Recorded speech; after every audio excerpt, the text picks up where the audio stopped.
ಹಂದಿಯಲ್ಲಿ ಹೊಡಿಲಿಕ್ಕಿಲ್ಲ ಅಂತ ಅರ್ಥ ಉಂಟು ನಿನ್ಗೆ. ಕಡಿಮೆ ಬುದ್ಧಿ ತೋರಿಸ್ಕೊಂಡು ತಿರುಗುದೇ ಆಯ್ತು. ಯಾರು ಹಂದಿ ಹೊಡೆದ್ರು ಸಾವು? ಆ ಕೋಳಿ ಹೊಡ್ಕೊಂಡು ಬಂದದ್ದು. ಬಾಯಿ ಬಿಟ್ರೆ ಸುಳ್ಳು ಮಾನವನಿದೆ ಅಂತ ಸೈಜ ನಿನ್ಗೆ. ಇಲ್ಲ ಸತ್ಯ ಕೋಳಿ ಹೊಡೆದದ್ದು. ಬಸ್ ನೀ ಎಂತದ ಮಾತಾಡುದು? ನೀ ಎಂತದ ಮಾತಾಡುದು? ಸರಿಯಾದ ವಯಸ್ಸಲ್ಲಿ ಮದುವೆ ಆಗಿದ್ರೆ ಇಷ್ಟು ದೊಡ್ಡ ಮಕ್ಕಳು ಇರ್ತಿದ್ದ. ಆ ಮಕ್ಕಳನ್ನ ಹೀಗೆ ಯಾರು ಮಾಡ್ತಿದ್ದ? ಇಷ್ಟು ಪ್ರಾಯ ಆದ್ರೂ ಬುದ್ಧಿ ಹೊಂದಿಲ್ಲ ನೋಡು. ಅಲ್ಲ ಅಷ್ಟೊಂದು ಪ್ರಾಯ ಆಗಿಲ್ಲ. ಎಂತದ ನೀ ಎಂತದ ನೆಗಾಡುದು? ದೊಡ್ಡವ್ರ ಜೊತೆ ಸೇರ್ಕೊಂಡು ಮಂಗಪುರ ಅರ್ಚನ. ಬೈಕಲ್ಲಿ ಜಾಗ್ರತೆ ಶಿವಣ್ಣ. ಒಂದಿನ ಬೈಕನ್ನು ಪುಡಿ ಪುಡಿ ಮಾಡ್ತೇನೆ ನೋಡು. ಮನೆಗೆ ಬಾ ನಾಯಿ ಬೊಜ್ಜ ಮಾಡ್ಲಿಕ್ಕುಂಟು.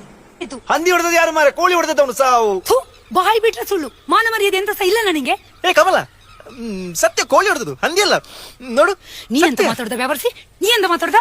ಸರಿಯಾದ ವಯಸ್ಸಲ್ಲಿ ಮದುವೆ ಆಗಿದ್ರೆ ಇಷ್ಟು ದೊಡ್ಡ ಮಕ್ಕಳು ಇರ್ತಿದ್ರು. ಆ ಮಕ್ಕಳನ್ನ ಹೀಗೆ ಹಾಳು ಮಾಡ್ತಿದ್ಯಾ? ಇಷ್ಟು ಪ್ರಾಯ ಆದ್ರೂ ಬುದ್ಧಿ ಬರಲ್ಲ ನೋಡು. ಅಡ್ಡಬ್ಬೆ. ನೀನು 13 ವರ್ಷಕ್ಕೆ ಮದುವೆ ಆದ್ರೆ ನಾನೆಂತ ಮಾಡ್ಬೇಕು ಮಾರೀತಿ?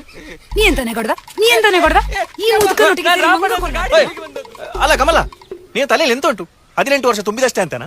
3ನೇ ಕ್ಲಾಸ್ ತನಕ ನಾವಿಬ್ರು ಒಟ್ಟಿಗೆ ಕಲ್ತದ್ದು ಗೊತ್ತುಂಟಲ್ಲ? ಆವಾಗ್ಲೇ ನೋಡಿದ್ದೇನೆ ನೀನು ಆಡಬೆ ಬುದ್ಧಿಗಳನ್ನು. ಕಮಲ ನಿನ್ಗೆಂತ ಅಮ್ಮಲ್ಲ ಎಂತ ಒಟ್ರಾಸಿ ಮಾತಾಡುದು? ಮುಚ್ಚ ಬಾಯಿ ನೀನು. ನೀ ಮನೆಗ್ ಬಾರ, ನೀನು ಬೊಜ್ಜ ಮಾಡ್ಲಿಕ್ಕುಂಟು. ನಿಂಗೆ ಬೊಬ್ಬೆ ಹೊಡೆದು ಹೊಡೆದು ನನ್ನ ಸ್ವರ ಹೋಗಿದೆ. ಭಯಂಕರ ಹೆಂಗಸ ಮಾರ, ಅದಕ್ಕೆಲ್ಲ ನಾನು ಶಾಲೆ ಬಿಟ್ಟದ್ದು. ಕರ್ಮ